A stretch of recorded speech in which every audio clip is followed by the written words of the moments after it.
in a panic. He's standing in my room talking to me again. Just standing there, plain as day, wearing the same brown suit. For 2 days I have dreamt of him in my room, just talking. He rambles on about something I have to see. He doesn't say what, only that he likes me and wants me to see something. I've been ill this last week, only getting a really bad fever a few days before. I, not ever being used to the feeling of a fever, though I've had them frequently when I was a child, was particularly bad the night he came to me.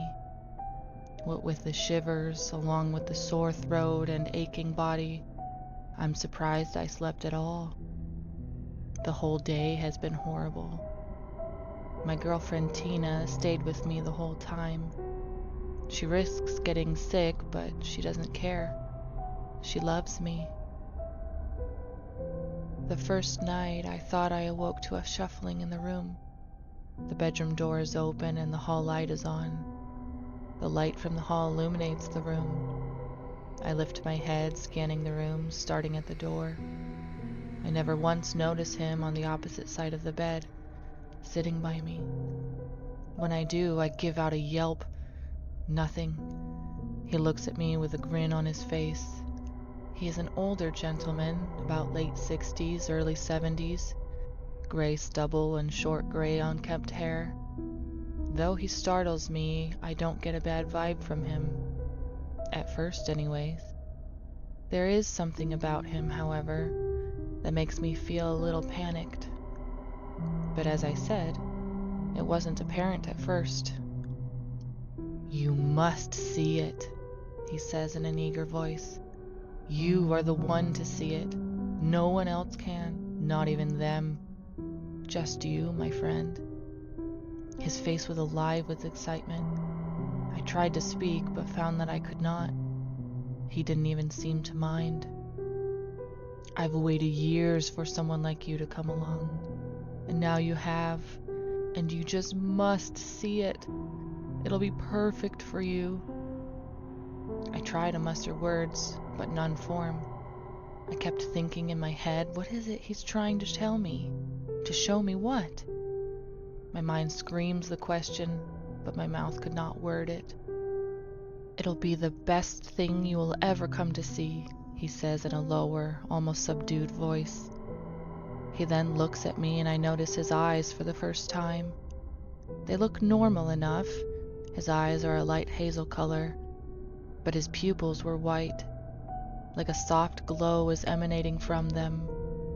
He leans in closer to me, his voice taking on almost a sinister tone. "You know what happens when they come back?" His head tilts curiously to one side. He no longer has that excited expression. His face has no expression whatsoever. "Don't let them get you." It is then that panic sets in and I am jolted awake. Throughout the day, I couldn't shake the feeling of the night, and his words echoed in my head. This repeated again the next night, awaking me in a panic. My fever eventually broke and the dreams of that old man ceased. I kept all this to myself, not telling Tina. Didn't seem important to tell her. The months continued on, and I put the events out of my mind. Before I know it, winter has come. I work at a local high school as a chemistry teacher. A bug has been going around the school before winter break, and I had the greatest pleasure of catching it. The fever that followed was particularly bad, and so were the fever dreams that went with it. He had come back. The first dream came as before, sans a sore throat this time. "You see it," he starts in his excited voice. "See what?" I reply. He stops his exclamations and gives me a surprised look. "You don't know?" This is the first time he said anything new since he first came to my dreams. "Do you know the Cemetery of Silence?" "No, I do not, I reply to him. You will really like it when the time is right. Ain't long now. What isn't long? I say, confused. The demise of the harlot of sin. Mind you, boy, I ain't a religious man, but the fact that I found you makes me want to praise Jesus. He throws his hands up in the air as if praising Jesus. He then drops them and gives me a look that emanates coldness. That is, if he exists, as a good book says. He must have read the confusion in my eyes. There ain't no heaven or hell, no God, nor Satan, no Jesus or Holy Spirit. There is something, mind you, that does wait in the darkness, though. A God, if you will. A dead God. Something about what he said gave me chills. What are you? I tell him in a voice that is both demanding and frightened. He smiles and leans in close. Why, I am a dream. I am your dream. Answer me something, boy, he says as he looks around to make sure no one else is listening. Do dead gods dream? I jolt awake in a panic and confusion. This in turn wakes up Tina. Are you okay? She asks in a concerned voice. Can dead gods dream? I reply more to myself than to her. What? She asks, confused. I look at her, fully realizing that I'm awake. I had a bad dream. Sorry for waking you. Are you okay? You seem shaken, she says. It is then that I realize I am trembling a bit. I'm fine, love. Get some sleep. She puts her hand on my forehead. Babe, you're burning up. She jumps out of bed, her naked silhouette disappearing into the bathroom before returning with pills. After swallowing them down, we go back to bed. I awake later that night in a heavy sweat. I feel something staring at me. I look to where the old man had been sitting nights before. It is empty. Feeling a sense of relief, I turn the opposite way and lay down. I come face to face with Tina. She is staring at me with a blank expression.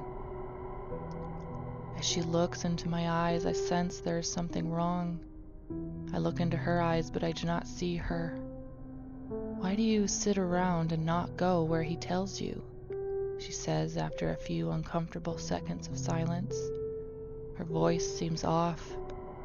It sounded almost ethereal. I look at her confused. Go where? No one has told me to go anywhere. I replied back to her. She starts to sit up on her knees. The blanket falls away from her figure. Her body looks different. It is more pale than it should be. It was as if she had no color in her. She crawls over to me, straddling my body as she leans in towards my face. Don't be afraid, love, she says as she forcefully turns my head to the side, exposing my neck. She licks the sweat off and releases my face. She laughs at ethereal tone. She's making these seductive moans as she caresses herself, seeming to enjoy it.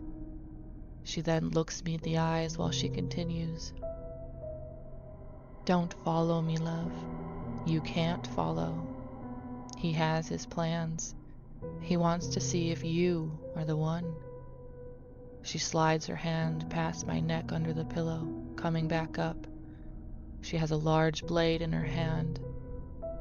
I love you, she says as she runs the blade across her throat, blood spurting out on the walls, the bed, her, me. I jolt awake, yelling no. Tina wakes with a startle. She looks at me, seeing the pain and fear on my face. She's consoling me before I realize she is even there. We sit there for a bit before I finally calm down. She fell asleep before I did. I lay there, afraid to go back to sleep. I get up and grab a digital thermometer from the medicine cabinet. The meter reads 103.4. I pop a couple more pills and lay back down. I turn to grab my phone from the nightstand when I notice the LED light is blinking. I open up the phone to see I have a text message. A text message from Tina. A cemetery of silence isn't really silent, it read. I look at when it was sent, a few minutes ago. I turn to look at Tina. She is sleeping. I look back at my phone. It is on the home screen. I open my text. The message is gone. Later that day, after helping me relieve some stress, Tina goes to her mother's. I lay in bed. I still don't feel too well.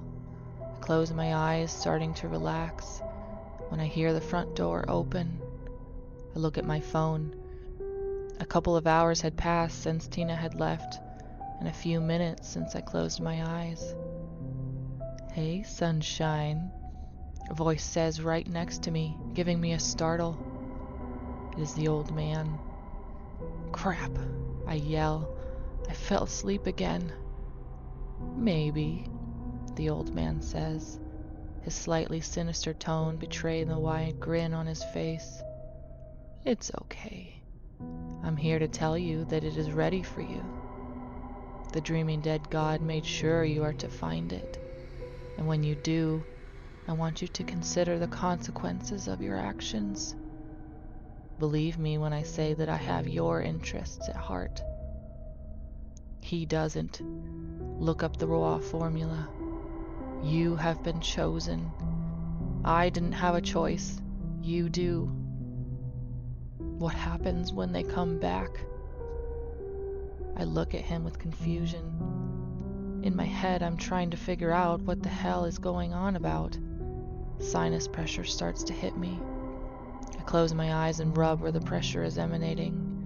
"What are you?" I begin.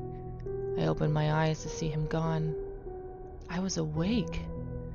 Or at least I think I am. The phone rings. I answer it. It's Tina. She's going to be late coming home. A family emergency. After we hang up, I open my web browser on my phone and look up a raw formula.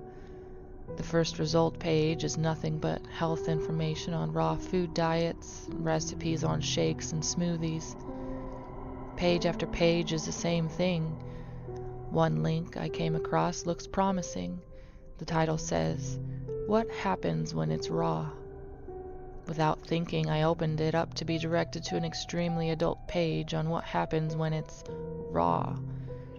About to give up, I click on one more page. Towards the bottom of the page were two words, "Raw Formula." I click on it. It is a single page with no links, against a black backdrop with red lettering. The whole page is a series of paragraphs explaining what the raw formula is. The raw formula was the supposed formula of a former scientist turned mortuary worker who supposedly developed this formula that could resuscitate those who had recently died. Having been laughed out of the scientific community, the scientist took up employment as a mortuary assistant before becoming the mortician after the death of the former. It was said that he would test his formula on the corpses that came into him, yielding no results. One day he disappeared, taking the formula with him. It is unknown where he is or what his formula consisted of, but several journals found suggested he began to dabble in the occult towards the time he disappeared. What intrigues me is the scientist turned mortician's name, Raymond Anthony West. His last name sounded familiar. I had read somewhere when I was in college about a scientist who dabbled in reanimation in the early 20th century. His name was West as well. It is the sound of thunder that snaps me out of reading. I hadn't realized it was raining. A couple of hours passed since the old man appeared in my dream. I called Tina to check up on her. No answer. Remembering that she has a family emergency, I sit thinking about what I just read as I slowly drift to sleep. The phone woke me. The loud custom ringtone of Metallica's Call of Cthulhu blared as I shaked off the sleepiness. I answered to the voice of Tina's mother. Something has happened and I am needed at the hospital. I quickly dress and head out. It is dark and raining as I drive the 10 minutes it takes to get there. Rushing into the emergency room, I am greeted by Tina's brother and aunt. They tell me she was in a hit and run. The other vehicle had slammed onto the driver's side, T-boning the car. She was really bad when they brought her in. Internal bleeding, I am told, along with a list of other injuries. I wanted to see her. Seeing as her parents were already with her, I couldn't go back. The brother calls her mother to let her know I was there and waiting. After a few minutes, both her parents come out. Her mother gave me the room number and I rushed back there as fast as I can. I soon stood in front of room 46. Slowly I walk in. I see her bruised and hooked up to tubes and wires. I start to cry. I gently hold her hand, telling her how sorry I am. I rest my head gently on her hand. I am a mix of sorrow and sadness. The raw formula enters my mind. She is bad, in critical condition. What if she can't pull through? The thought enters my mind and I shudder. I don't want to lose her. I kiss her hand again and leave the hospital. I drive away from the city and into the country. I have no idea where I'm going. I don't pay attention to where I am. I'm about to turn around when I see it. I slam onto the brakes and back up. I stare at it for a few seconds, letting the words of the old man echo in my head. There is a sign, a small one pointing down a lonely dirt road. The sign reads, Silent Cemetery. Do you know the Cemetery of Silence? Keeps repeating in my head. I ponder the question before finally deciding to head down that road. The road went on for about 5 minutes before coming to a neglected gate surrounding a cemetery. The sign above the gate read, Silent Cemetery. I park the car and walk in. It is eerily quiet, as I expected it to be. The place looks like it hasn't been used in years. Not knowing what I'm looking for, I just start walking along the headstones. With a flashlight I keep in the glove box, I examine some of the graves. A lot are from the 1920s and 30s. Some who are buried there well into their senior years. Some were no older than 5. Finding nothing, I scan my surroundings. Off in the distance, I make out what looks like a small house. Curious, I start heading towards the structure. Nothing but the sound of my footsteps can be heard. As I get closer, it becomes clear to me just what I am looking at is actually a church. A small one, severely dilapidated. I stop just outside the broken door leading in. I am not sure if I should enter or not. My curiosity gets the better of me and I go in. The place smells of rotting wood. The pews, save for 2, are broken. The 2 closest to the altar are intact, though they are severely worn and beaten. I stand, looking around, but see nothing of interest. Just as I decide to leave, something catches my eye. A door handle, just off to the side of the altar. It shines when my flashlight beam hits it. A strange and terrible feeling comes over me. The door handle, it looks new, like just that day new. Now filled with an urge to turn and run, I start to back away, but something inside of me stops me. I halt. I want to run, but I also want to know what is on the other side of that door. My curiosity gets the better of me. I grasp the door handle. It is cold. I slowly start to turn it. It opens. I give it a push and it silently swings open. There are a set of stairs leading down. It looks to me to be a basement of some sort. Shining the light down, I see it doesn't go very far. Maybe 8 steps. I take a deep breath and enter. I slowly descend down. Once I reach the bottom, I shine the light around. My heart nearly sinks and I feel the color drain from me. Along the back wall are maybe 9 people sitting in wheelchairs. I am about to run the hell out of there when I shine my light on them again. I stop. They aren't people. I examine them a little closer. They are mannequins. I let out a nervous chuckle and sigh. I shine my light to the corner by the back wall furthest from the door. It's not the 2 mannequins in that corner that gets my attention. It's the small table with a book on it. I approach the table, looking at a dust-covered tome of unknown origin. I then hear a crackling sound from the corner. My light shines on one of the mannequins. Its head, which had been upright, is now tilted, looking at me. I then make out that this mannequin has a face, a very old and dry face, like that of a mummy. "You came," says a very tired but familiar voice. The mannequin is speaking to me. "Didn't think you would. None of the others ever came." It is his voice, the old man from my dreams. "Who are you?" I ask him. "I think you already know." "Raymond Anthony West," I answer. He is silent for a brief moment. "Yes," he finally says. "What happened to you?" I ask him, wondering why he looks the way he does or how he is still alive. "I didn't want to die. It wasn't my time yet, so I took it." "The raw formula," I say. "Yes, but it wasn't the will of the dead God, so he made me like this, kept me this way till someone could sing his gospel. I should have never dabbled in that blasted occult. Once we made contact with him, he made us go mad. We were killing each other, eating and having sex with the corpses.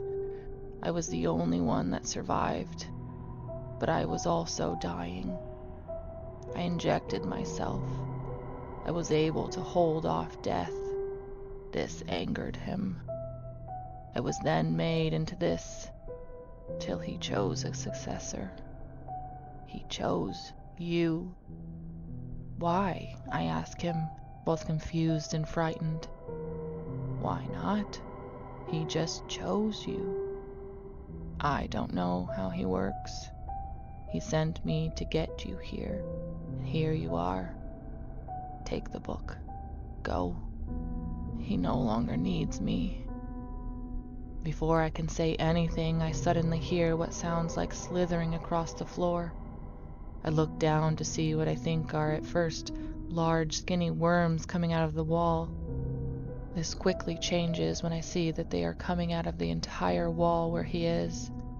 I also notice that they aren't worms, but in fact tendrils. The wheelchair begins to violently shake as the tendrils pierce the old man in the chair.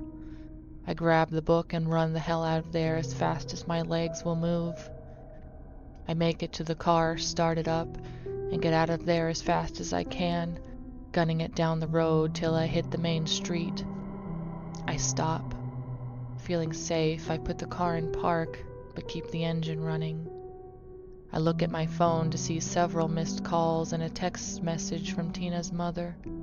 Tina had passed away. I sit there in complete shock. Tears are welling up in my eyes. I look over to where I put the book. I pick it up. There are no markings on the book. As I open it up, something falls out onto my lap. It is a slim black bag, like something you would see at a clinic or a drug testing facility. Tape sealed the opening. didn't take long to get it open. A soft red glow emanated from inside. I take out the object. It is a secured syringe with a neon red glowing liquid inside. I open the book. On the hardcover inside was a note. It read, "Raw formula number 221. Code name, Lazarus Agent." On the opposite page was written, "Notes on reanimation." It was signed in the corner, H. West. Tina suddenly popped back in my head. So here I am now. I'm still in the car in front of the hospital. I'm debating on whether I should go in or leave. One question keeps running through my mind. It repeats over and over. When I convince myself I'm going in, it repeats again. I'm curious.